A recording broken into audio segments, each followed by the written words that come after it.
If you're thinking about buying new construction, I'm going to give you 5 points to consider before you start the home shopping experience. Stay until the end because the fifth one is probably the most overlooked by home buyers when they start the process. In just a moment, I'm going to give you a 1 minute Twin Cities update. Before I begin, I'm America Carlson. I'm a Twin Cities realtor and I'm in my 7th year. I enjoy making these videos, and if you learn anything new today, I'd love for you to join me on my growing channels, whether it's YouTube, Facebook, Instagram.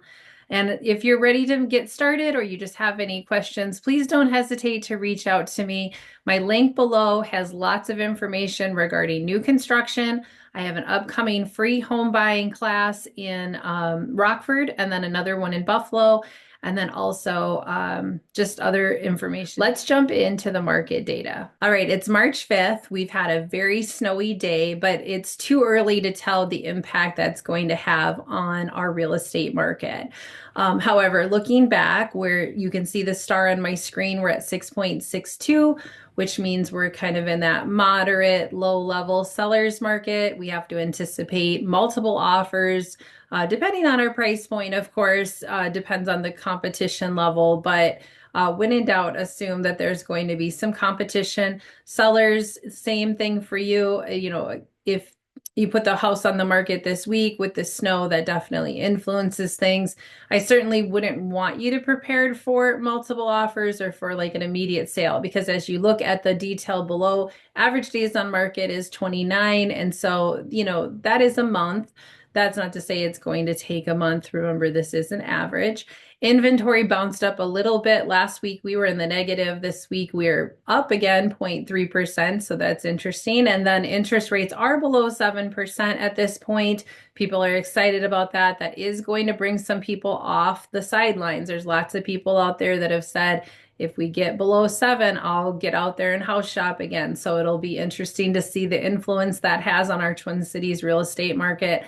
I know it's so snowy out, it doesn't feel like spring, but we really are in our spring real estate market. All right, let me bring on Molly. All right, so the first thing I'm thinking about is when we write an offer on new construction, the purchase agreement itself is not the same as a traditional resale contract, which of course, we don't know this when we're not real estate agents. We're not familiar with those contracts, but the important thing you need to know as a consumer is that the builder creates their own contracts. And so, as you can imagine, they are in their favor. And so, I have to say a little plug for having your own real estate agent, because this is a part of our job, is to help you look through and see. And it's not necessarily that all these little components are negotiable items, but rather just bringing it to your attention. So just a real small example, there is a national builder that'll, it's a house that I personally own. They don't cover state deed tax.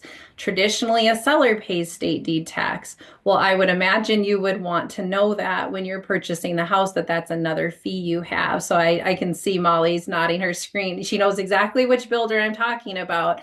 And so again, you might not care because you love the house and you're willing to pay that fee, but there's really only this one builder who likes to throw that in. And so having a good real estate agent and loan officer to say, hey, this is different. It's not apples to apples. Resale is a different contract, and it's a little bit more in favor of the buyer.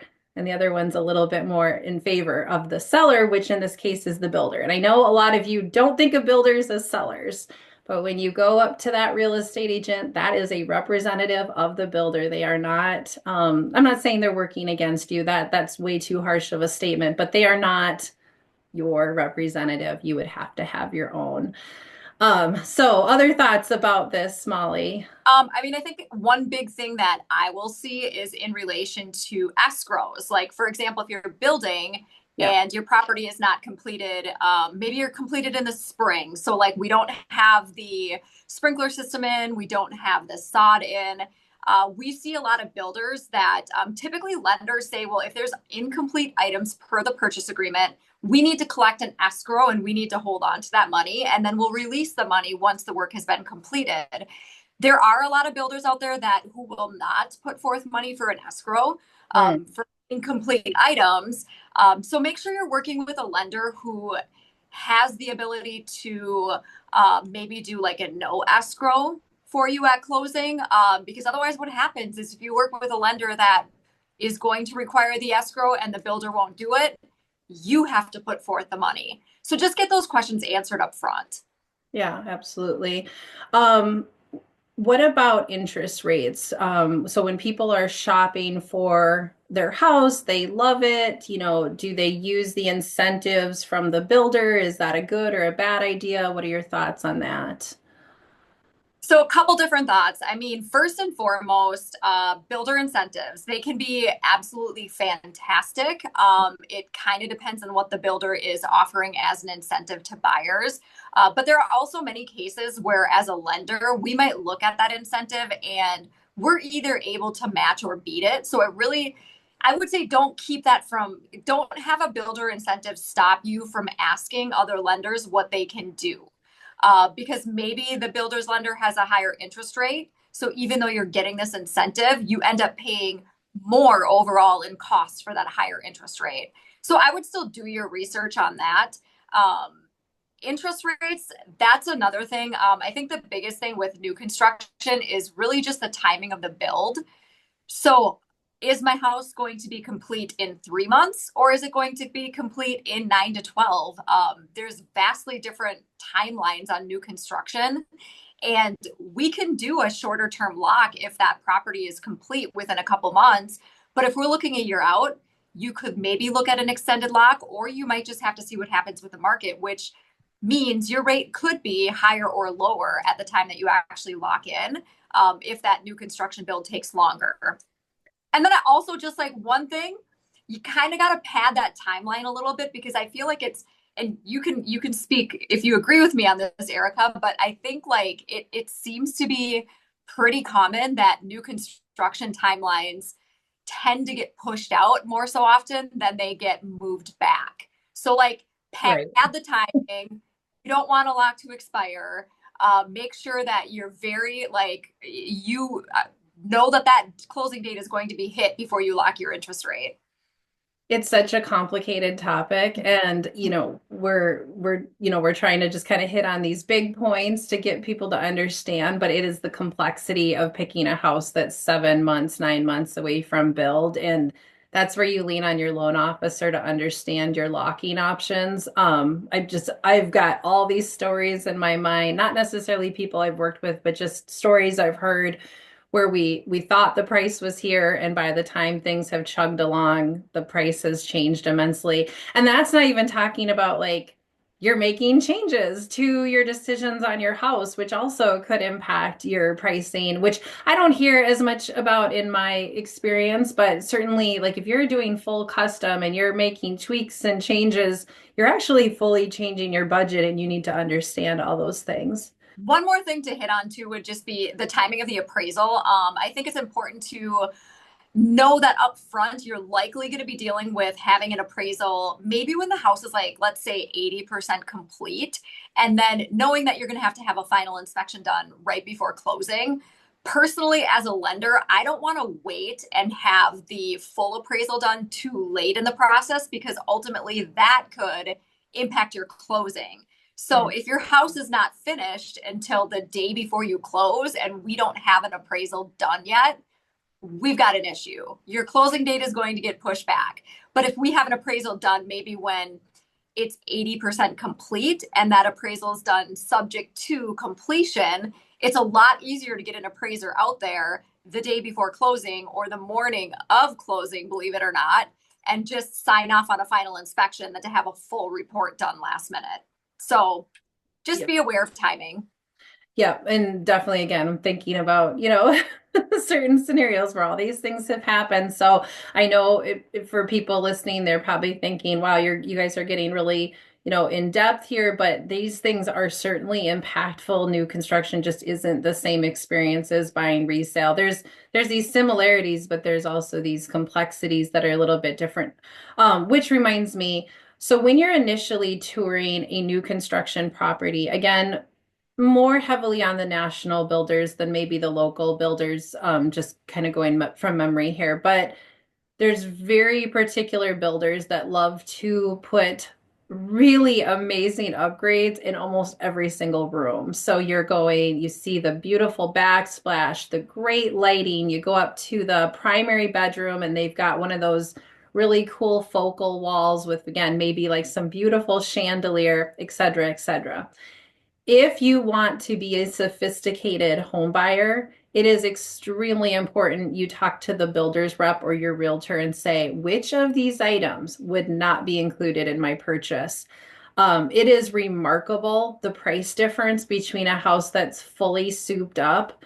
It kind of reminds me of cars, right? Like if you were to do a drive and like their top model, and then you're like, okay, but I'm going to buy this one for this price. And you, oh, I don't have heated seats. Oh, I don't have this feature, you know. So it's like that with houses too. And again, we don't experience that in resale because, you know, they're snowflakes. That's the only one you're going to choose from. But with new construction, you really have to say which of these items was an upgrade and then how much of an upgrade.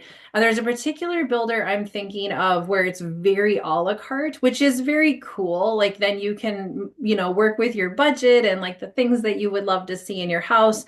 But of course, you have to pay attention because again, like cars, they actually have a base model price. And what they do is they love to advertise and say, you can get this house for 500, but when you walk through the model, you might be walking through a seven or $800,000 house, which is, you know, to me kind of, you know, like, oh, I wish I would have known that up front. And then lastly, there's non-refundable deposits. So if you start choosing some of these cool things, you know, what's the gotcha? Okay, so you chose it, but then you changed your mind. And they're like, no, absolutely not. You know, maybe you can't change your mind.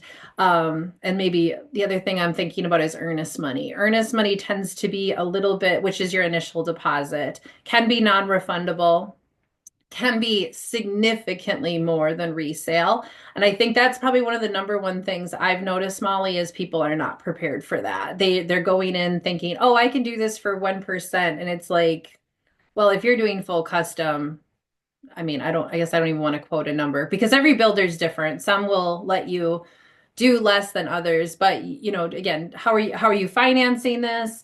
How custom is it? So there's definitely a lot more non-refundable money.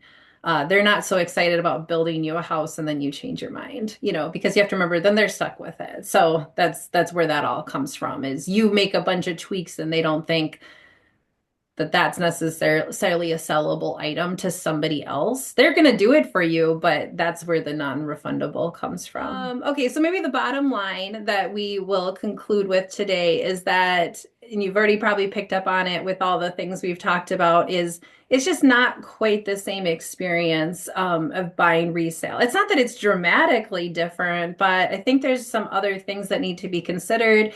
So having an experienced realtor and loan officer who've experienced the process and understand the gotchas will be a huge benefit to you. And so reach out to us if you have any questions. I am going to have information below that is for new construction that will hopefully help you get started on your process if you are excited about new construction. Because of course, you know, buying a new house is like an amazing experience as somebody who's been through it, but there are some things you need to know. Thank you for joining us today, Molly. Yeah, thank you for having me. All right, have a great week.